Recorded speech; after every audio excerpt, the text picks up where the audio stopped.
Halo Taoyumen, Taja, Xie, Tao Hao. Nah, kita ketemu lagi di edisi My Journey ya. Narasumber kita kali ini masih muda ya kan. Terus salah satu pelatih wushu, pembina EBR dan Ketua Muda-Mudi Surabaya dong. Kita sambut Kueva. Selamat datang untuk Kueva ini. Nama kerennya Kueva ya. Nah, terima kasih udah menyempatkan diri hadir di podcast kali ini. Kita tahu, saya tahu juga bahwa Kueva ini sangat sibuk, benar-benar sibuk di Taokwon. Ini nggak bohong. Jadi saya memahami kesibukannya Kueva. Selain yang saya sebutkan tadi di atas, Kueva ada kesibukan lain nggak di Taokwon ya? Kita ngomong di Taokwon ya. Jadi selain nih, tadi kan udah nyebutkan Ketua Muda-Mudi, pengajar wushu juga, ya. Pembina EBA, ya. Terus menjabat apa lagi nih ya? Tak kenal maka tak sayang ya. Jadi apa lagi nih? Kalau saya sih di Taokwon juga ada bagian upacara sama tim upacara, oke. Ya, bareng sama Cici kan. Iya, ya saya pura-pura nggak tahu gitu loh. Jadi biar dia sebut sendiri gitu kan. Ya. Bagian upacara, terus saya juga tergabung di bagian umum. Umum itu apa maksudnya? Biasanya MC untuk Jiangtao ya. Oh, Jiangtao umum ya. Kemudian apa lagi? Ya. Wushu putih termasuk nggak ya? Putih? Iya, termasuk. Ada di boleh. putih juga. Ada putih juga, PUTI yang barusan donor darah ya? Iya, betul. Oke. Sibuk banget loh Kueva ini benernya ya. Enggak lah. Terus apa lagi ya? Sekretariat? Ya? Sekretariat sih bantu-bantu lah. Bantu-bantu ya? Bantu-bantu aja. Oh, terus di antara semua job desk ini ya kan, yang paling susah yang mana sih? Paling susah ya? Ya, yang paling yang menguras tenaga, pikiran, waktu itu yang mana sih? Muda-mudi. Yang muda-mudi, padahal dia ketua muda-mudi. Jujur, kalau ditanya paling selama ini banyak kan karena muda-mudi ini kan kita harus punya program apa ya untuk betul sekali. Meramaikan program apa ya. Ini yang paling menguras sih. Tapi kalau sisanya yang lain seperti upacara sih benernya juga kadang tuh agak repot, tapi kan menunggu ada upacara. Iya, betul sekali. Jadi beda. Kalau muda-mudi ini kita harus mengeluarkan ide. Ide betul sekali. Itu yang susah ya, benar. Dan lagi kadang-kadang muda-mudinya juga susah kumpul kali ya, kumpul gitu ya. Mungkin karena pandemi juga. Habis kita memahami ya kan. Jadi kebiasaan harus berubah ya kan. Kita merubah kebiasaan dari yang di rumah untuk aktif lagi itu butuh effort ya. Iya, betul. Ya kan? Butuh waktu juga. Terus yang paling menyenangkan yang mana sih? Kalau paling menyenangkan bagi saya sih tetap muda-mudi juga. Tetap muda-mudi ya. Paling menyenangkan karena juga kan saya sih lihat gini, muda-mudi ini menyenangkan karena menurut saya memang di Taokwon ini awalnya juga lihat muda-mudi itu luar biasa. Iya, betul sekali. Luar biasa. Selain wushu, muda-mudi. Ya betul sekali. Terus Kueva ini kan aktif sekali ya di Taokwon, ya kan. Most wanted di Taokwon itu wanted. Jadi kemana-mana Kueva mana gitu. Banyak yang nyari ya kan. Karena saking dibutuhkannya gitu ya kan. Ya, entah dibutuhkan atau karena kurangnya muda-mudi ini ya kan. Ya, kayaknya sih karena kurang. Ya kurang ya. Nah itulah tugas kita ya Pak ya, untuk menjangkau muda-mudi yang lebih gitu ya kan. Nah ini tugas kita kan. Nah ceritanya gimana sih? Sebelumnya kan pasti nggak langsung aktif di Taokwon. Ceritanya gimana sih? Awal mula lah ya kita ngomong. Kita ngomong. Ya, yang sebelum ditahuin sih, pertama kenalnya dari mana gitu. Saya tahu kan keluarganya Kueva kan bukan backgroundnya Taoyu ya. Betul. Jadi ini menarik gitu loh, karena kalau kita menginterview orang yang backgroundnya bukan Taoyu, kita pengen tahu sih kenapa sih kok tertarik, ya kan? Iya betul. Bener nggak? Ya, silakan. Kalau awal mulanya sih saya bisa sampai di Taoying itu karena AI-nya suaminya Cici, gimana ngomongnya? AI suaminya Cici, iya, oke, saya paham. AI-nya suaminya Cici, jadi yang Taoyu pada waktu itu AI-nya suaminya Cici di Mojokerto. Nah, terus kan waktu itu dia tuh udah bisa dungsen. Kita ini tanya-tanya ke dia, terus dia tuh bilang, kamu tahu Ingo? Nah, pada saat tanya sih, jujur ya, aku nggak tertarik. Iya, betul. Biasa-biasa aja. Terus sampai dibilangin katanya bisa gerak-gerak sendiri. Wah, dari situ kan, apa ini bisa gerak-gerak sendiri? Baru dari situ saya di Taoying. Terus saya udah di Taoying, perjalanan untuk aktif sih jujur ini makan waktu yang cukup lama ya. Betul. Kalau saya untuk aktif. Iya, jadi saya pada waktu pertama kali di Tauing saya lihat mereka punya ajaran, di Tau ini punya ajaran, bagi saya ini ajarannya bagus. Betul. Tapi pada waktu itu saya kurang cocok dengan beberapa orang karena menurut saya sedikit menyinggung ke arah lain. Ya, wajar lah ya. Padahal menurut saya Tau ini dengan keunikannya, berbagai keunikan, kenapa kita harus bahas yang lain gitu? Ya, betul sekali. Jadi pada waktu itu, ketika saya baru masuk, denger yang seperti itu, saya langsung, wis, aku nggak mau aktif lagi. Oke. Aku saya cuma datang ke Taukan karena saya mau. Bukan karena untuk mengikuti kegiatannya Tau apa-apa, enggak. Oke, jadi sebatas itu aja ya. Sebatas apa namanya datang udah pulang gitu. Justru saya menghindari kerumunan. Iya. Kalau dulu kan acara Tau itu kan yang pasti lingkung bersama itu Rabu dan Jumat. Saya menghindari.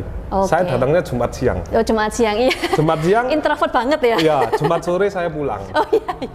Jadi dulu seperti itu. Minggu saya biasanya dengerin Ciang Tau, tapi habis itu langsung pulang. Jadi enggak yang kayak gumbul sama muda-mudi gitu. Iya, Terus sampai pada suatu hari itu kan ya ini Fufaksen juga keluarga itu sempat bilang.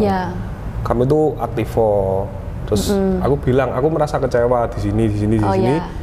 Itu curhat sama Fufaksen apa keluarga? Iya, sama orang tua juga. Sama orang tua juga, oke. Waktu itu saya curhat, terus habis gitu Fufaksen saya itu bilang, kamu itu harus tahu merevisi diri itu kan untuk diri sendiri, bukan merevisi bersama. Betul. Katanya. Kamu nggak cocok sama satu orang, ya udah revisi dirimu aja. Cuma pada waktu itu saya enggak lah. Ngapain gitu ya? Saya enggak, maksudnya udah nggak tertarik gitu loh.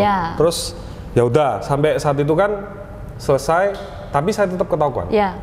Jadi tetap biasanya seminggu sekali saya pasti ketahuan. Karena saya punya feeling kalau misalnya saya nggak ketahuan, emosi saya ini cepet naik. Jadi seperti pengendali lah ya, pengendali ya. Saya juga nggak tahu kenapa. Saya juga nggak tahu. Jadi pada waktu itu saya cuma ketahuan.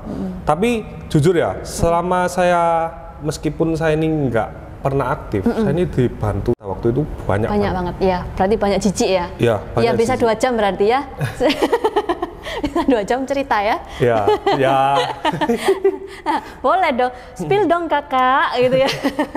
Ya, yang salah satu yang paling saya ingat ya pada waktu itu saya belum aktif. Kenapa saya itu sampai begitu bisa percaya? Pada waktu itu tuh cicilan mobil. Cicilan mobil. Hari ini jatuh tempo saya masih belum punya uang. Jadi biasanya kan auto debit tuh. Auto debit itu biasanya siang-siang kan, pagi masih belum punya uang. Pagi belum punya uang. Total auto debitnya 3.655.000, saya masih ingat. Saya tanya, wah gimana nih nggak punya duit? Terus Fufaksen saya jawab, udah tenang aja kayak gitu. Ya boleh tenang, aku ya ini kalau ngomong sama Sensi aku masih pakai Jawa ya biasanya. Gimana mau tenang orang nggak punya duit? Udahlah tenang aja. Terus nggak lama sekitar jam 9-an gitu ada uang masuk 3.655.000. Dari mana itu? Jadi ada pelanggan. Pelanggan nggak tahu kenapa bisa transfernya kecepatan juga. Gitu. Udah transfer kan dia 3.655.000. Saya ngomong sama Sen, waduh cuma lebihnya 5.000 lagi. 5.000 itu biaya admin ya saudara-saudara ya. Saya ngomong, boy lebih kasih yang banyak. Tapi ya dimarahin dong. Dari situ oke lah, itu yang pertama. Terus yang kedua itu yang pasti yang saya percaya itu saya diajak beramal. Kungte ya. Kungte. Jadi pada awalnya itu kan saya pada waktu itu udah kerja. Teman-teman saya 2 baru lulus kuliah. Mereka ini cari kerja nggak bisa. Selalu nggak diterima. Pada waktu hari H kita udah mau menjalankan charity, kalau kita ngomongnya charity ya, kita mau charity, teman saya ini dapat uang, saya sumbangin. Dua-duanya ikut sumbang. Nggak lama setelah kita kungte, setelah beramal, mereka semua 1 minggu dipanggil kerjaan. Dua-duanya dipanggil. Dua-duanya dipanggil. Nah, dari situ pelan-pelan saya percaya. Kalau kita kungte ini, kita melakukan sebuah kebaikan, ternyata akan ada muncul kebaikan lain untuk kita. Betul sekali, setuju. Dari situ jujur ya, pada waktu itu kita melakukan kungte setiap bulan tuh saya juga ada titik jenuhnya. Iya, betul. Saya ada titik jenuhnya, saya tuh bilang, Sen, saya ini jenuh. Jenuhnya kenapa? Maksudnya gimana? Kebetulan pada waktu charity itu ya, saya nyebutnya kan charity group. Yeah. Charity group, saya ketuanya, bagian koordinasi. Oh, yeah. Saya idenya saya semua saya. Jadi saya titik jenuh. Saya juga merasa yang lainnya juga kayak ya udah jalan aja ya udah, nggak ada ya udah. Saya jenuh. Saya bilang, saya butuh saya ini jenuh. Saya ini butuh orang untuk menyemangati saya. Pada waktu itu nggak lama setelah saya minta gitu, muncul teman saya satu lagi. Cewek? Enggak. Oh, enggak. Cowok. Tapi gitu. ini Gitu ya? ini juga saya kaget gitu. Karena teman cowok yang muncul ini dulu yang saya bully. Oh ya, waduh. Jujur, ini dulu yang saya bully. Kita ngobrol-ngobrol dong. Ya, dia ini dekatnya sama teman saya, bukan sama saya. Karena dulu kan saya bully. Kita ngobrol-ngobrol, dia ngomong, "Loh, kamu juga sering charity dah?" Dia bilang gitu. Iya. Oh, ya wis aku mau. Ya wis, ikutlah dia. Aku komen lagi sama Sen. Aku iki kok didatengno sing dulu tak bully, ya isim tau aku. Sen saya bilang, "Loh, sing mesti marah itu lah sing dibully, bukan kamu," kata gitu. Cengli, oh, iya benar. Ya. Dari situ. Jadi teman saya yang dulu tak bully ini deket sama saya, dia yang menyemangati saya untuk ayo charity. Bulan depan mau kemana? Kita buat acara apa segala macam. Dia yang bantu saya. Sampai suatu hari itu saya tahu ini satu hal yang menurut saya wah luar biasa. Saya tanya, kenapa sih kamu kok mau ikut charity bareng saya? Dia bilang, ada orang yang punya kemampuan dibilangi kalau mau hidupnya dia itu lebih baik dia harus ikut charity. Wah, saya sampai wah kok bisa tepat. Nggak Kueva aja masuk tahu juga itu? Iya, enggak. Iya, dia kenceng sih masalah itu. Jadi ya mau gimana gitu. Tapi ada yang bilangin, saya langsung wah gitu. Kaget tuh. Nah, dari situ saya benar-benar percaya, tapi tetap saya nggak mau aktif pada waktu itu. Oh, jadi, masih belum aktif ya? Oke. Bukan belum, nggak mau. Bukan belum, tapi nggak mau. Saya benar-benar kayak merasa, aduh lah, enggak lah. Terus, jadi saya cuma datang Cangtau karena menurut saya kan ilmunya Tau ini bagus. Cangtau saya pasti datang. Tapi abis itu saya pulang. Itu termasuk aktif sih, cuma nggak ikut keanggotaan organisasi mungkin ya. Betul, jadi bukan organisasi ya. Kalau misalnya normalnya orang kalau misalnya ketaukan, habis dengerin Cangtau paling makan bareng apa sebentar, kongko-kongko saya enggak. Oke. Cangtau selesai pulang. Saya ingat dulu orang yang paling sering ngajain saya itu Cece sama Ko Eko. Oh iya, saya aja lupa loh ya. Dan tak tolain terus. Ya, tapi sekarang saya paksa. Dan tak tolain terus ya. Nah, itu dari situ pelan-pelan awalnya nggak mau, sampai suatu hari itu Bang Iciwe. Bang Iciwe itu saya udah dimintain tolong bantu dari jauh-jauh hari. Jadi kalau setahu saya sih Bang Iciwe itu kan mereka yang untuk show itu latihannya berapa bulan sebelumnya ya. Saya satu bulan tuh udah diminta tolong bantu, saya tolak. Saya bilang nggak minat. Nggak minat. Saya bantu itu baru H-1 saya bener-bener bantu saya masuklah di situ. Apa yang bisa dikerjakan, kerjain. Nah dari situ selesai kan. Pada waktu malam besoknya mau Bang Iciwe, kita kan nginepnya di hotel kan, di hotel Haris ya kalau nggak salah ya. Saya sekamar sama saudara sepupu saya. Saya lengkung, saya ditanyain, kamu mau nggak naik Bang? Udah sampai ditawarin ya? Iya. Ditawarin ya.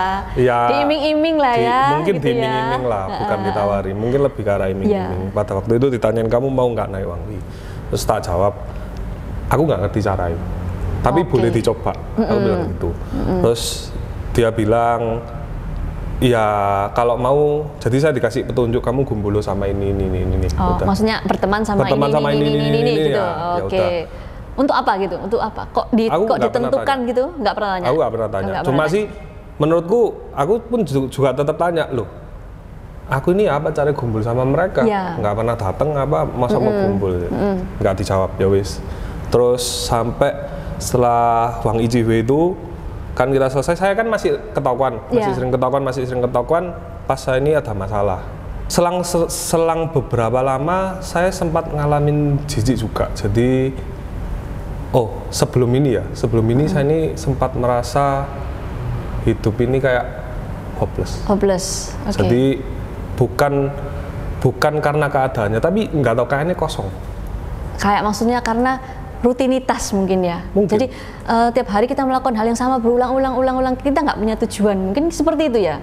Iya, mungkin jadi, lebih ke arah nggak punya tujuan. Tapi kalau orang kan mungkin hopeless sampai gimana, saya itu rasanya pengen cepet nggak ada aja. Itu sempat merasa sampai stres seperti kayak gitu ya. Iya. Jadi meskipun kan kalau dulu saya zaman itu kan main pun bisa dapat uang. Ya. Nah, kita main dapat uang nggak ada rasanya, ya wis kayak nggak seneng, ya wis biasa aja gitu loh. Dari situ saya sempat merasa kayak hambar hidup ini, terus habis itu rasanya ya wis kepingin cepet nggak ada gitu. Itu sempat nggak melakukan hobi. Kan kadang-kadang kita itu kan seperti kayak Sufu bilang, kita itu kadang-kadang bisa happy karena hobi, ya kan? Jadi kan seperti kayak aduh kayak saya kerja gitu ya, tapi malamnya saya melakukan hobi itu kayak kerjanya itu ayo cepat pulang, semangat ayo cepat pulang gitu. Nah, pada waktu itu saya melakukan hobi. Jadi kalau dulu saya punya hobi merakit Gundam. Oh, Gundam mahal banget hobinya ya. Jadi saya dulu suka banget ini hobi merakit Gundam. Tapi pada waktu kejadian itu saya tetap rasanya hambar. Sampai suatu hari saya kan kerja saya kan di Sidoarjo, sepanjang situ. Sepanjang, ya, okay. Saya pulang, saya kecelakaan. Saya kecelakaan, motor saya tuh jatuh keseret jauh, kepala saya terbenturin aspal ini ada kalau nggak salah 3 kali apa 5 kali saya lupa. Jadi ini yang kebentur terus, helm lepas ini kebentur, belakang saya ini ban mobil, persis. Tapi kena nggak? Nggak. Tapi saya nggak apa-apa, nggak kenapa. Sampai waktu itu kan kita kan saya kan iring-iringan sama teman saya. Teman saya tanya, "Loh, kamu ini nggak apa-apa?" Saya cuma mesem-mesem, nggak apa-apa. Loh, kamu ini jadi mesem-mesem loh sama ini. Kamu ini gendeng sebenarnya. Iya. Iya, aku merasa nggak apa-apa. Ya. Terus pas pulang aku tanya, "Loh, aku ini kok nggak mati?" Iya. Loh, aku nggak tanya, bukan kenapa aku nggak apa-apa. Aku kok nggak mati? Saking hopeless ya. Aku ini kok nggak mati? Sedang ngomong ya belum ya. Terus belum waktunya ya. Ya. Bahkan saya banyak menjelaskan nanti kamu bakal aktif di sini. Aku di tokuan lah salah satunya. Aku bilang, yes, jangan berharap terlalu banyak. Nggak mungkin. Aku bilang pada waktu itu, aku udah bilang nggak mungkin. Sampai suatu hari itu saya ketemu Wushu. Wushu. Jadi salah satu yang menjadi daya tarik saya di Tokuan itu Wushu sebenarnya. Bukan karena ilmu Wushunya ya. Pada waktu itu kalau saya kan datang setelah kerja di Sepanjang, saya datangnya malam. Malam saya lihat anak-anak ini kan latihan. Pada waktu itu kebetulan saya tuh lihatnya kalau nggak salah, seingat saya ya, Shen dilatih Koprobo. Koprobo ini ya, wah, Shen ini gerakan cuma beda berapa derajat tuh diamui. Sampai saya ini lihat di samping, aduh cuma beda berapa derajat aja ngamuk. Aku sampai kayak gak waras gitu loh. Koprobo jangan disomasi ya ini ya, pencemaran nama baik. Jujur, tapi karena pada saat itu nggak ngerti. Cuma betul. aku lihat, jujur ya, pada waktu itu aku komentar dalam hati.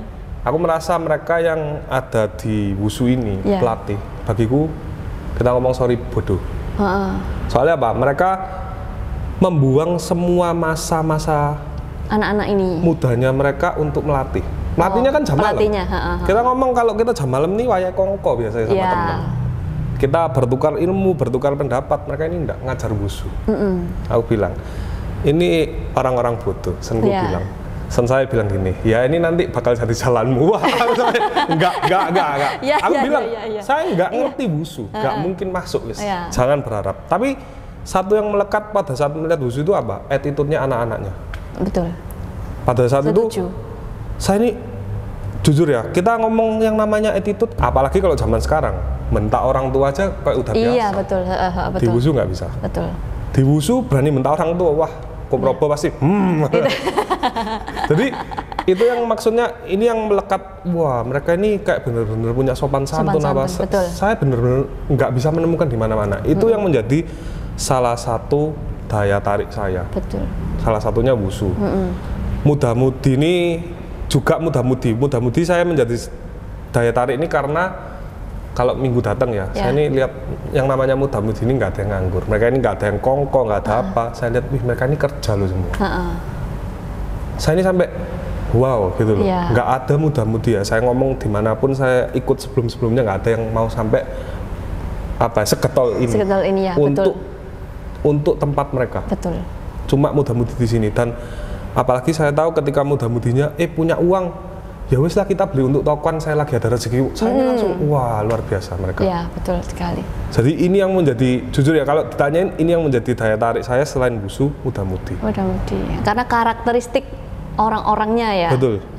Mereka juga solid, mereka juga kompak, mereka itu benar-benar mau untuk tokoan tuh benar-benar mau all out. Ya, betul sekali. Itu kan semua sudah terbukti pada waktu Wang Ijiwe kan. Betul. Mereka semua all out.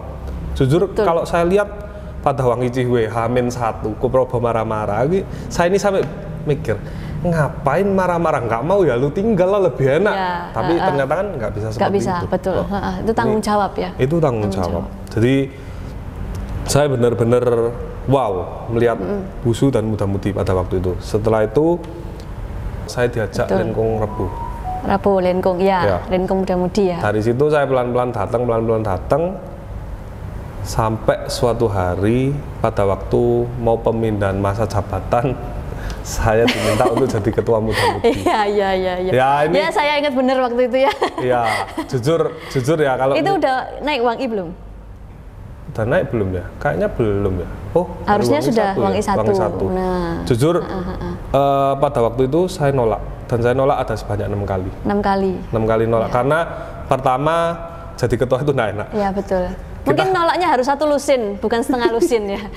Mungkin baru ya. di ACC gitu lah ya. Mungkin ya, mesti lebih kekeh gitu. Iya, kekeh betul sekali ya. Pada waktu itu jujur yang saya pikirin pertama itu nggak enak juga, kedua saya nggak layak. Kenapa kok mikir nggak layak? Saya baru setengah tahun aktif, baru naik juga langsung jadi ketua muda-mudi.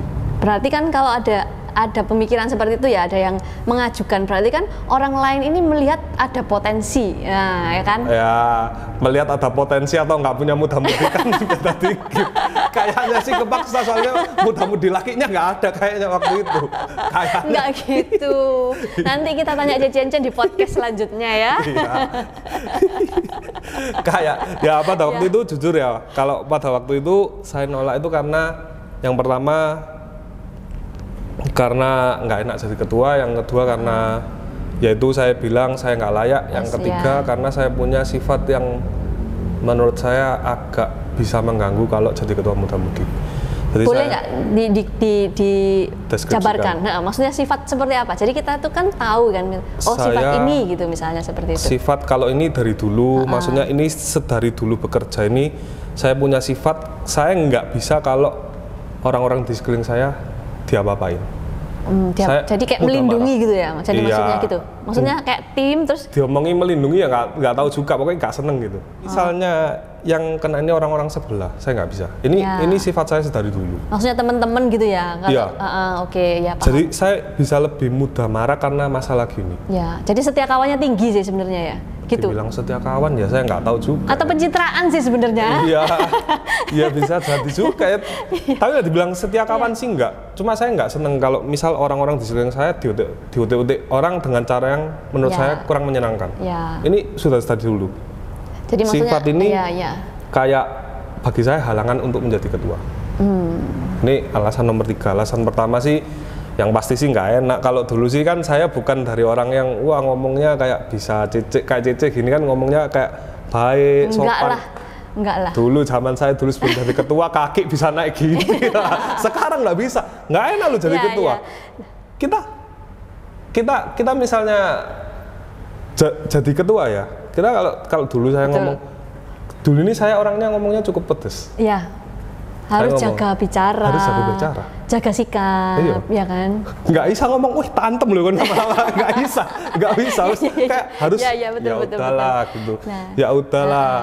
Tapi itu jadi pembelajaran loh. Jadi misalnya kayak gitu ya kan. Jadi dengan menjadi ketua, jadi membentuk kebiasaan ini kan dibentuk nanti akan menjadi karakter, ya kan? Jadi kan betul. Dari yang marah-marah, ya kan? Jadi nggak marah karena menjadi ketua dia harus menjaga sikap, harus menjaga sikap, betul. Jaga omongan. Nanti 5 tahun lah ya kan, masa jabatan 5 tahun. Dalam 5 tahun ini kan dikikis gitu loh ya kan, duri-durinya dikikis. Nah, semoga kan nextnya jadi bisa lebih sabar karena apa? Udah kebiasaan dan menjadi karakter, ya kan? Iya betul. Mungkin sebenarnya itu jalannya harus seperti itulah ya. Iya, kan? Betul. Dengan kayak gitu kan. Betul. Ya kalau kan? masalah marah-marah dan sabar nih, saya ada cerita juga yang menurut saya sih masih saya ingat ya sampai sekarang. Silakan.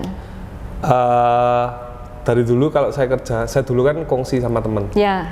Saya ini yang dianggap paling judes. Macam judes, kayak saya ya. Jadi, kayak saya gitu ya. Masa sih enggak lah. Mukanya udah judes nih loh.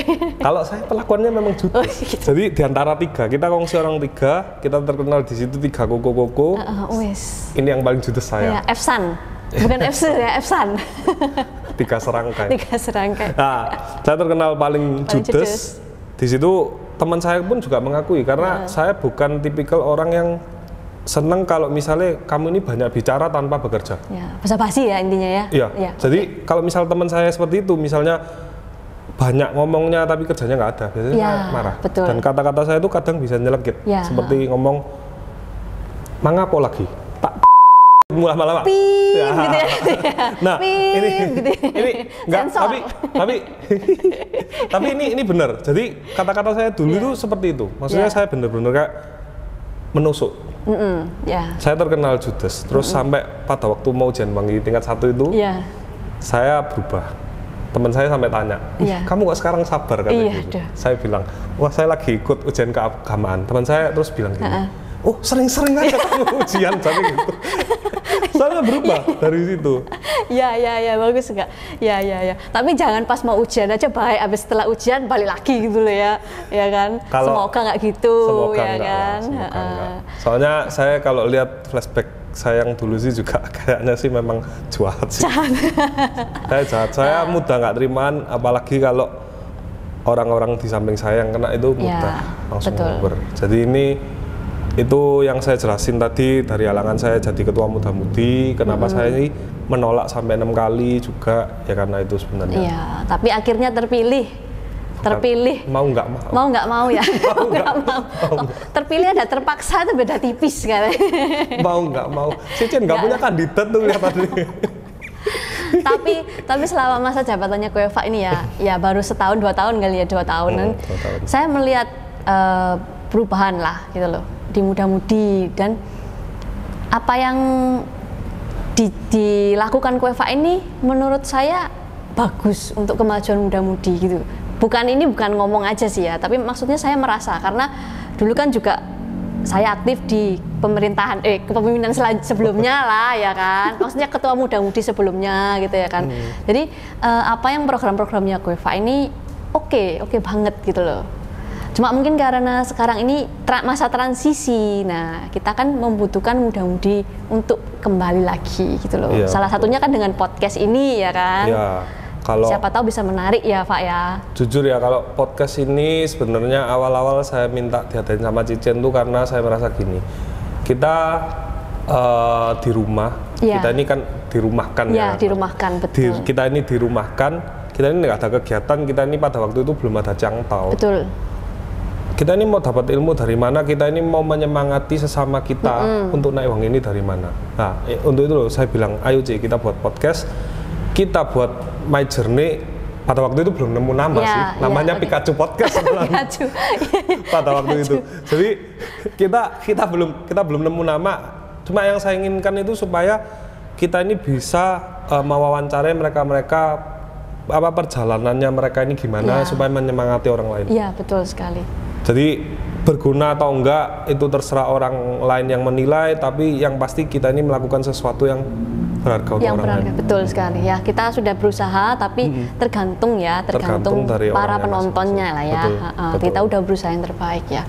Nah, Koefa ini kan baru lulus Wangi 2 ini, tahun ini lulus Wangi 2 ya. Dari Wangi 1 ke Wangi 2 itu lebih susah atau lebih gampang sih dari nol ya, dari 0 ke Wangi 1?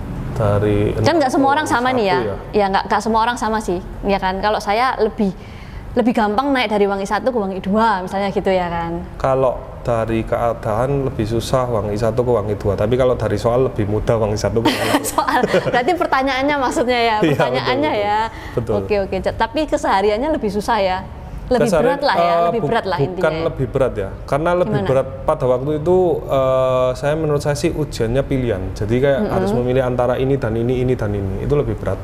Ya. Itu UAS gitu mungkin. Itu UAS atau ujian UAI? Iya, ya, gitu ya, seperti gitu itu ya, betul. Oke. Kalau pada waktu Wang I 1 Wang I 0 ke Wang bukan Wang I ya, belum Wang I ke Wang I 1 ya ke ICI itu pada waktu itu sih kayak ya wis menurutku sih kayak banyak apesnya ya, itu masih bisa diterima lah, tapi kayak Wang I 1 ke Wang I 2 ini yang paling benar-benar saya harus memilih antara pekerjaan atau wusu. Oke, ya itu pilihan sulit loh ya. Ya. Jadi taokuan atau kehidupan pribadi? Bukan. Iya kan, iya kan. Bukan all taokuannya ya, bukan ya, semua ya, taokuan. Itu kan untuk taokuan kan, untuk ke Taisangmen kan itu ya, wusu itu kan juga memang untuk ke Taisangmen juga kan. Jadi pada waktu itu pada waktu bulan 12 tuh saya ada yang nawarin kerjaan dengan gaji yang cukup tinggi, di atas 6. Iya. Saya tolak karena saya harus mengantar anak-anak wusu ke Jakarta. Saya di satu sisi saya kadang merasa goblok ya, ditolak, tapi nggak bisa gitu. Betul. Ini karena kalau bukan saya ngantar mereka nggak bisa berangkat. Itu pertama. Terus saya selama itu dari bulan 12 sampai bulan berapa itu saya tawari 6 kali pekerjaan dengan gaji yang cukup tinggi. Tapi semua saya bilang nggak bisa karena wusu ini nggak ada yang jaga anak-anaknya. Kita harus tahu kadang kenapa sih pelatih wusu harus datang lebih pagi daripada anak-anaknya, karena anak-anak kalau datang pagian tingkahnya itu bukan main. Ada yang gelantungan kayak Tarsan. Wah, sampai saya ini kadang lihat jatuh. Iya. Nggak ada yang ngawasi gitu ya maksudnya ya. Ngawasin. Saya merasa ketika orang tua mereka menitipkan ke kita, berarti itu udah tanggung jawab kita. Iya, betul.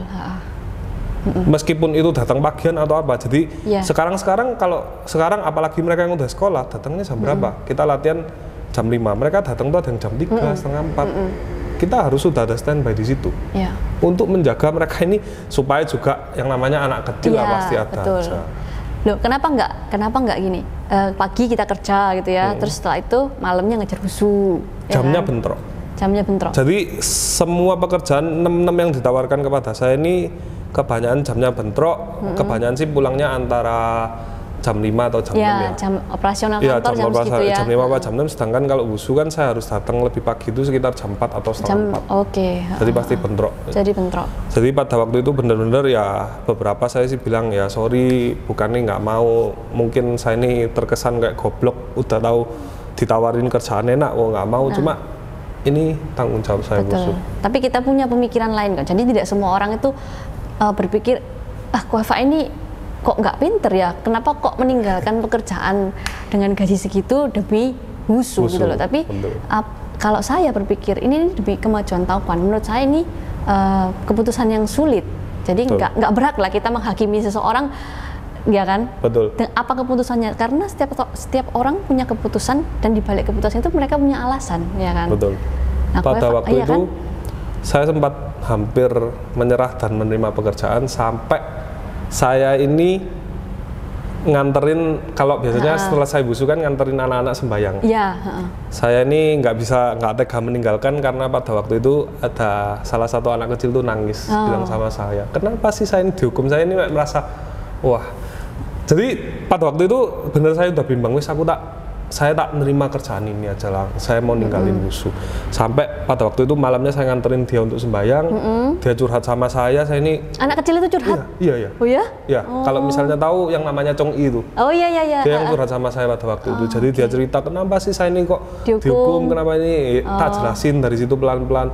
Bisa terima? Iya, pada waktu itu pun saya sampai nangis, saya nggak bisa ninggalin anak ini. Jadi pada waktu itu ya udahlah, aku tetap di wusu. Ya. Saya tetap di wusu. Tiap orang punya alasan sendiri ya Pak ya. Iya. Tapi apapun alasan itu, apapun pilihan kita harus siap sama resikonya. Betul. Bener kan? Betul. Ya. Itu, dan resikonya Koefa ini kayaknya mungkin sudah nggak dikenali mamanya lagi karena lebih banyak di taokuan, ya kan? Betul. Kayaknya udah mamanya lupa gitu, nggak pulang ini anak siapa gitu loh ya. Iya. Tiba-tiba pulang karena lebih banyak di taukohan daripada di rumah ya betul, kan. Betul. Saya cuma ya, kan? Punya waktu sama mama saya biasanya hari Rabu malam. Hari Rabu karena libur semua ya, Wusu libur ya kan, nggak ada kegiatannya. Jadi betul. Ya itu semua pilihan lah ya. Jadi walaupun Koefa banyak kegiatan di Tauquan tapi nggak meninggalkan mamanya walaupun cuma seminggu sekali ketemu gitu lah ya kan. Beneran ini saya bilang itu pilihan kok, memang semuanya pilihan. Nah ini pertanyaan terakhir nih, menurut Koefa semua yang Koefa lakukan di Tauquan ini untuk Tauquan, untuk Dai Sangmen, apakah Koefa udah memberikan yang terbaik? Belum. Kenapa kok belum? Belum, karena kita kalau misalnya gimana ya, saya nggak merasakan melakukan apa-apa karena ini memang kewajiban kita sebagai seorang Wangi gitu. Saya jujur ya pada waktu apalagi kita yang udah Wangi gini, saya pada waktu mau ke Wangi 2 ini, saya mendapatkan pertanyaan yang cukup nyelekit untuk hati saya masalah Wangi. Jadi pada waktu itu ya ini saya cerita sedikit masalah Wangi bagi saya ya. Ya boleh, silakan.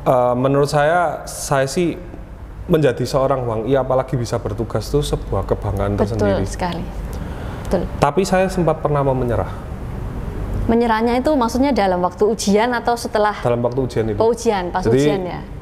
Bulan-bulan kemarin sebelum kelulusan Wangi 2, saya sempat mau melepaskan semua jabatan. Saya kepingin kembali ke orang yang ya bisa umat biasa lah ya, umat biasa gitu ya, bisa kayak kongko-kongko sama teman, habis itu terus nggak ngurus apa-apa. Itu sempat sampai ya yang saya marah-marah sama dia itu jangan dia upacara ini gimana gitu loh ya.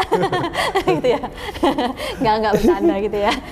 Tapi saya sempat sih memang sempat persuasif ke Pak gitu ya, janganlah Pak, tunggu aja lah Pak gitu ya kan, lihatlah Pak gitu ya kan. Saya sempat cerita ya, ya kan? Pada waktu saya memundur karena saya merasakan kondisi, bukan yang ke arah saya tapi saya merasakan kondisi yang kurang nyaman pada waktu itu. Ini saya cerita jujur.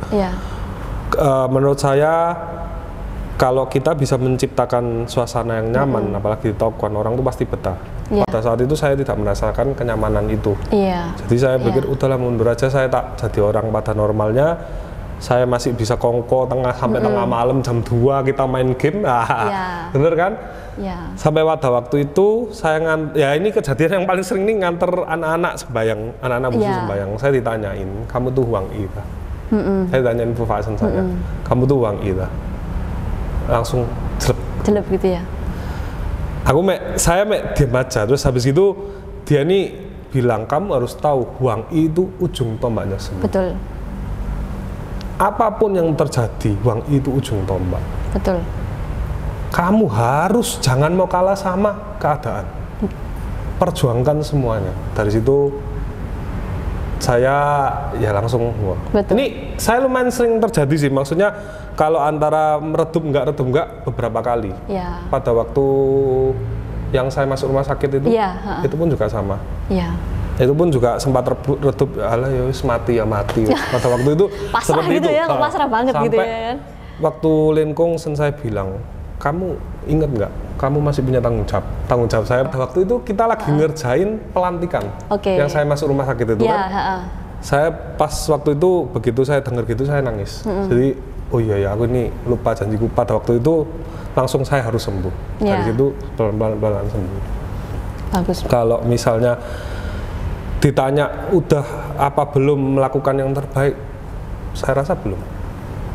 Tapi kita sudah merasa Koefa ini udah melakukan yang terbaik loh ya kan. Pandangannya orang dengan pandangan sendiri mungkin beda ya. Tapi kalau Koefa punya pandangan seperti itu berarti bisa untuk memacu diri kita menjadi lebih baik ya kan. Karena kita tidak merasa penuh ya kan. Kita berasa belum baik, kita akan merevisi terus ya kan. Semoga seperti itu. Karena kalau misalnya saya sih berharap sih, wah kalau Tauquan butuh apa kita bisa beri, Tauquan butuh apa. Kenyataannya kan ada beberapa part yang Tauquan butuh, kita nggak bisa apa-apa. Ya kita Ya mungkin kita terbatas ya, kemampuan kita terbatas. Misalnya kita suruh desain ya kita nggak bisa desain misalnya gitu ya kan. Kalau saya masalah kayak misalnya gitu. Kita suruh desain yang kita bukan desain, saya masih bisa belajar. Tapi ada beberapa part yang memang saya ini nggak bisa gapai. Oh nggak bisa gapai ya, oke lah. Mungkin yang kita tidak bisa pelajari gitu ya. Jadi kita nggak bisa. Betul. Kayak misalnya untuk jadi seorang MC yang bagus kayak Cici ini. Aduh belum. Saya jujur nggak bisa loh. Saya bukan tipikal orang yang ayo teman-teman, enggak. Itu bukan. Nanti podcast selanjutnya Queva duduk di sini, ya kan, untuk mewawancarai orang, ya kan. Saya mewawancarai Cici. Saya tahu kok Queva ini sudah memberikan yang terbaik untuk Tauquan gitu kan. Jadi kalau di Tauquan pasti ketemu Queva, itu maskotnya udah ganti kan. Maskotnya Tauquan Surabaya. Saya setrikaannya Tauquan. Iya. Riwariwi. Iya, riwariwi, saya setrikaannya Tauquan. Jadi saya di Tauquan kayak setrikaan. Setrikaan gitu. Nggak, tapi banyak banget sih. Jadi saya benar-benar suka karena apa? Queva ini punya pemikiran yang beda dari anak muda lain. Karena anak muda lain berpikirnya yang penting saya nyaman. Tapi kadang-kadang kita nggak berpikir kita menyamankan orang. Kita mempermudah orang, ya kan? Kita jarang berpikir seperti itu. Nah, tapi Queva ini punya pemikiran berbeda. Taunya dari mana sih? Saya banyak kerjasama dengan Queva gitu loh. Jadi ada bidang-bidang tertentu yang memang saya partner sama Queva. Jadi saya tahu, oh anak ini karakternya seperti ini ternyata gitu loh. Walaupun dia keras, saya tahu dia keras gitu ya. Kadang-kadang memang nggak mau kalah gitu loh ya. Tapi dia punya alasan, dia memberitahu alasannya gini loh, Cek, seperti ini. Saya mikir gini, oh iya oke, gitu loh. Jadi saya nggak merasa kerja dengan orang yang keras itu suatu beban gitu ya Pak ya. Jadi jangan minder gitu loh kalau ada orang yang ngomong Queva ini keras deh misalnya kayak gitu, kayak nggak bisa tenang aja, ada yang masih mau kerja sama kamu, saya ya. Saya gitu kan. Nah itu mungkin Queva ada pesan terakhir lah untuk muda-mudi untuk menutup podcast ini, pesan untuk para penonton. Jadi maksudnya seperti mungkin pemikiran atau kalau apa? Untuk muda-mudi ya, saya sih berharap kalau untuk muda-mudi kedepannya lebih berani untuk berbicara. Jadi terkadang kita yang berani ini kan kita mau bicara takut. Pada akhirnya kita disuruh kita harus berani berbicara dan kita harus berani say no. Maksudnya say no gimana ini? Kalau memang tidak bisa, bilang tidak bisa. Ya betul. Jadi jangan karena paksaan suatu hari hati ini mendongkol, merasa tidak nyaman, akhirnya pergi ke PTC. Itu yang dilakukan mungkin ya. Bener, pergi ke mall. Jadi kalau bisa sih harus berani menyuarakan pendapatnya, bilang kalau menurut saya begini, tapi dengan cara yang baik dan benar. Betul, setuju saya. Karena terkadang mereka pun yang selain muda-mudi juga nggak tahu apa isi pemikiran kita. Betul. Kalau misal nggak didengar ya udah, seenggaknya kita udah mencoba yang terbaik, tapi selalu harus dicoba. Komunikasi itu penting sekali. Komunikasi penting. Daripada iya tapi dongkol kan ya nggak enak juga kan kita kerja ya kan. Yang nyuruh nggak enak, yang disuruh juga akhirnya dongkol, kapok, nggak mau ketahuan kan repot juga. Ini yang sering beberapa kali terjadi juga kan. Betul sekali. Nah, kita udah ngomong panjang lebar tinggi ya kan sama Queva di My Journey ini ya kan. Cie-cie untuk tahu-tahu yang menonton.